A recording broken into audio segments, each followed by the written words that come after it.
आज फिर एक प्रश्नों के साथ आया हूँ। प्रश्न संख्या 1 में कह रहा है कि निम्नलिखित में से किस वर्ष को पहली बार ग्राम सभा वर्ष घोषित किया गया था। ऑप्शन ए में है 2008 से 2009, ऑप्शन बी में है 2009 से 10, ऑप्शन सी में है 2020 से 2011, नहीं गलती दे दिया, 2020 से 2021 होना चाहिए, और डी में है 2011 से 2012। तो इसका ऑप्शन नंबर बी सही होगा। इसका ऑप्शन बी सही होगा, 2009 से 2010। चलते हैं, कह रहा है कि ग्राम सभा वर्ष। ग्राम सभा वर्ष यानी पंचायती राज। तो पंचायती राज के बारे में संविधान के भाग 9 में बताया गया है। पंचायती राज के बारे में संविधान के भाग 9 में उल्लेख है। अगर अनुसूची की बात करें तो अनुसूची 11 में उल्लेख है। वही अगर अनुच्छेद की बात करें तो अनुच्छेद 243 के क से लेकर अ तक पंचायती राज का उल्लेख मिलता है। आगे देखते हैं। आगे अगर भारत में स्थानीय स्वशासन यानी पंचायती राज का जनक माना जाए तो वह लॉर्ड रिपन को माना गया है। भारत में स्थानीय स्वशासन का जनक लॉर्ड रिपन को माना गया है। पंचायती राज का मुख्य उद्देश्य है, पंचायती राज का मूल उद्देश्य है विकास की प्रक्रिया में जन भागीदारी को सुनिश्चित करना। यानी विकास की प्रक्रिया में जो ग्रामीण इलाका है, जो पंचायत का इलाका है, उसको उसकी भागीदारी देना, उसका विकास कैसे हो, पंचायत का विकास कैसे हो, देशीकरण देहात का विकास कैसे हो, उसके बारे में पंचायती राज के बारे में बताया गया है। पंचायती राज का जो शुभारंभ है वह 2 अक्टूबर 1959 ईस्वी को राजस्थान के नागौर जिला से प्रारंभ हुआ। यानी 2 अक्टूबर को पहली बार राजस्थान के नागौर जिला में पंचायती राज का गठन किया गया। उसके बाद 11 अक्टूबर 1959 ईस्वी को आंध्र प्रदेश में पंचायती राज का गठन किया गया। अभी तक भारत के 28 राज्य एवं 8 केंद्र शासित प्रदेश में पंचायती राज का गठन हो चुका है। लेकिन अगर बात करें तो उसी 28 राज्य में से 3 राज्य में और 1 केंद्र शासित प्रदेश में पंचायती राज का गठन नहीं किया गया है। तो वह 3 राज्य कौन हैं जिनमें पंचायती राज का गठन नहीं किया गया है। तो एक ट्रिक है कि मम्मी नाग, म से मेघालय, मी से मिजोरम और नाग से नागालैंड, इन तीनों राज्यों में पंचायती राज का गठन नहीं है। जबकि वही एक केंद्र शासित प्रदेश की बात करें तो दिल्ली केंद्र शासित प्रदेश एक ऐसा है जहां पंचायती राज का गठन नहीं है। अब पंचायती राज से संबंधित जो अनुच्छेद है, अनुच्छेद 243 के क से अ तक, उसमें हम बात कर लेते हैं। यहाँ पर गलत लिखा चुका है, सब में 2 रहेगा, यहाँ पर 343 कर दिया गया है। सब 2 है, 243। आगे बढ़ते हैं। 243 में परिभाषा की बात करता है। अगर 243 की बात करें तो परिभाषा की बात करता है। वही 243 के क में बात करें तो क से ग्राम सभा की बात करता है। 243 के क या ए में ग्राम सभा की बात करता है, और वही 243 के बी यानी संविधान, बी से बी यानी संविधान। 243 के बी 243 के बी संविधान। 243 के बी में पंचायतों का संविधान की बात करता है, और वही 243 के ग से गठन, यानी 243 के ग में पंचायती का गठन का बात करता है, पंचायतों का गठन। वही 243 के अगर डी की बात करें तो 243 के डी में पंचायतों में सीटों का आरक्षण की बात करता है कि आरक्षण किसको कितना दिया गया है। वही अगर 243 के ई में बात करें तो ई से ईयर की बात करता है। ईयर यानी वर्ष यानी साल, यानी पंचायतों का जो कार्यकाल होता है वह कितने साल का होता है, कितने ईयर का होता है, तो वह 5 वर्ष का होता है। वही अगर 243 के एफ या एच की बात करें तो उसमें योग्यता की बात करता है, योग्यता की बात करता है 243 के एफ में। वही अगर जी में हम बात करें 243 के जी में, तो जी यानी एनर्जी मतलब शक्ति होता है, तो वही जी में है, 243 के जी में है शक्ति, एनर्जी। आगे बढ़ते हैं। दूसरा प्रश्न में कह रहा है कि पंचशील समझौता किन 2 देशों के बीच हुआ था।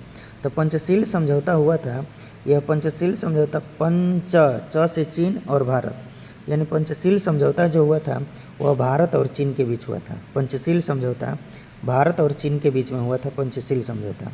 वही अगर आगे हम बढ़ते हैं, कह रहा है कि बिहार में कुल कितने ज़िले हैं, तो बिहार में कुल 38 ज़िले हैं। बिहार में कुल 38 ज़िले हैं, लेकिन अगर पुलिस ज़िला की बात करेगा तो पुलिस ज़िला बिहार में 40 है।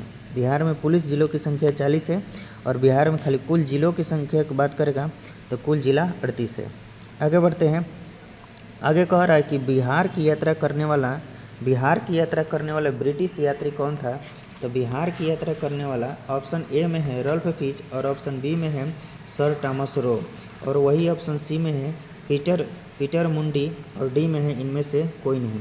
तो बिहार की यात्रा करने वाला था रल्फ फिच था, जो अकबर के समय में भारत आया था, और अकबर के समय में ही सर टॉमस रो भी आया था। जहांगीर के दरबार में सर टॉमस रो आया था 1615 ईस्वी में। 1615 ईस्वी में जहांगीर के दरबार में सर टॉमस रो आया था, और वही कैप्टन हॉकिंग्स ने 1609 ईस्वी में जहांगीर के दरबार में कैप्टन हॉकिंग्स आया था 1609 ईस्वी में। और वही सूरत में प्रथम फैक्ट्री लगाया गया था अंग्रेज़ों के द्वारा, यानी अंग्रेजी फैक्ट्री भारत में 1608 ईस्वी में सूरत में लगाई गई थी। चलिए आगे बढ़ते हैं, यानी इसका आंसर हो जाएगा रल्फ फिच, ए हो जाएगा। आगे बढ़ते हैं, आगे कह रहा है कि भारत में पहली पंचवर्षीय योजना का आधार क्या है, यानी किस पर आधारित है। तो भारत में पंचवर्षीय योजना का आधार है, यहाँ पर कह रहा है कि भारत में पंचवर्षीय योजना का आधार है, तो यहाँ पर कह रहा है हैराड डोमर, यानी एगो ट्रिक है कि हरदी लेके पीसा, यानी ह से हैराड डोमर मॉडल, पहली पंचवर्षीय योजना हैराड डोमर मॉडल पर आधारित है, और वही पीसी से पीसी महानलोबिस मॉडल, द्वितीय पंचवर्षीय योजना पीसी महानलोबिस मॉडल पर आधारित है, और पहली पंचवर्षीय योजना हैराड डोमर मॉडल पर आधारित है। आगे कह रहा है कि दिल्ली का कौन सा सुल्तान अशोक स्तंभ को कौसाम्बी और टोपरा से दिल्ली स्थानांतरित किया था। दिल्ली का कौन सा सुल्तान अशोक स्तंभ को कौसाम्बी और टोपरा से दिल्ली स्थानांतरित किया था। तो इसका आंसर हो जाएगा, इसका आंसर डायरेक्ट बोल देते हैं, इसका आंसर हो जाएगा सी, फिरोज शाह तुगलक। इसका आंसर हो जाएगा सी, फिरोज शाह तुगलक हो जाएगा। यह हरियाणा के अम्बाला ज़िले में टोपरा नामक गांव है, और वहीं पर अशोक का एक अभिलेख था जिसे फिरोज शाह तुगलक ने दिल्ली लाया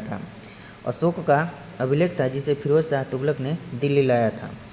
चलिए आगे बढ़ते हैं, अगला प्रश्न है, अगला कह रहा है कि निम्नलिखित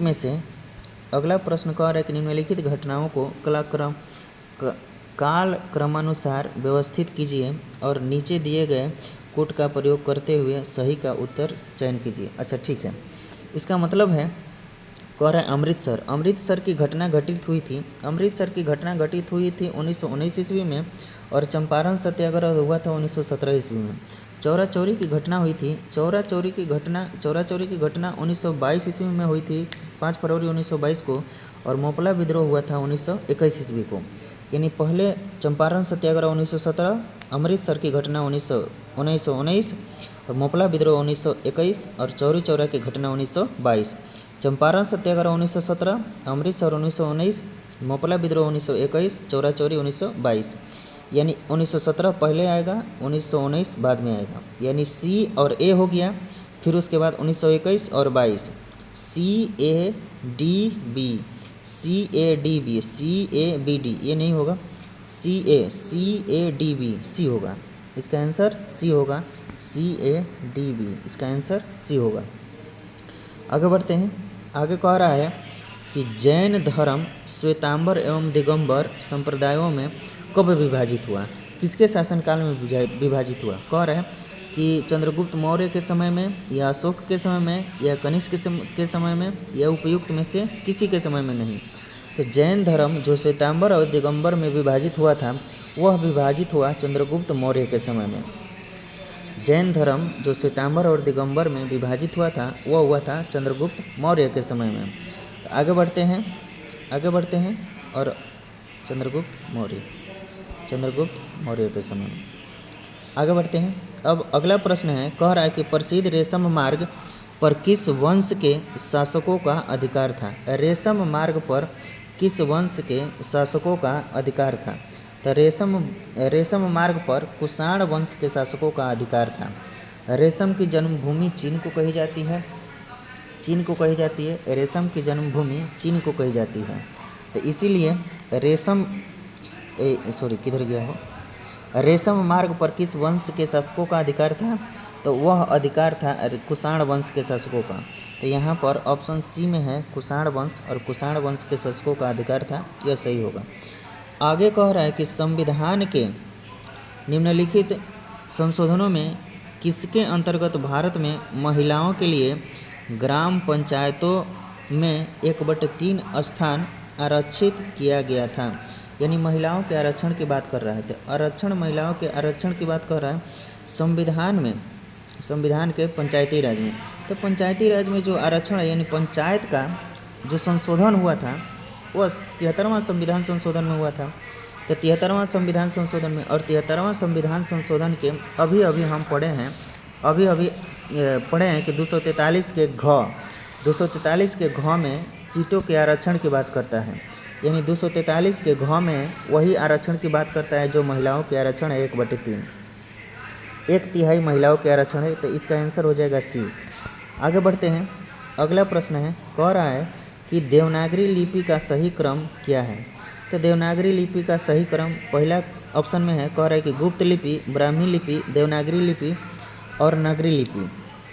ये नहीं होगा, कह रहा है। अच्छा, एगो ट्रिक यहाँ से याद कर लीजिए। कोई लड़का है, उसका नाम रहता है गुप्ता, ठीक है, गुप्ता नाम रहता है। तो यहाँ पर ब्रह्मा जी हैं, तो ब्रह्मा जी को हम गुप्ता बोलते हैं। ब्रह्मा गुप्ता ऑप्शन सी में है। ब्रह्मा गुप्ता की नगरी को देवनगरी कहा जाता है। ब्रह्मा गुप्ता की नगरी को देवनगरी कहा जाता है। तो इससे याद हो जाएगा कि ब्राह्मी लिपि, फिर गुप्त लिपि, फिर नगरी लिपि और देवनागरी लिपि, यह तीनों हमको याद हो गया कि ब्रह्मा गुप्ता की नगरी को देवनगरी कहा जाता है। ब्रह्मा गुप्ता की नगरी को देवनगरी कहा जाता है। ब्राह्मी लिपि और गुप्त लिपि, नगरी लिपि और देवनागरी लिपि, यही देवनागरी लिपि का सही क्रम है। चलिए दोस्तों, आज के लिए इतना ही, फिर मिलते हैं नेक्स्ट वीडियो में। धन्यवाद।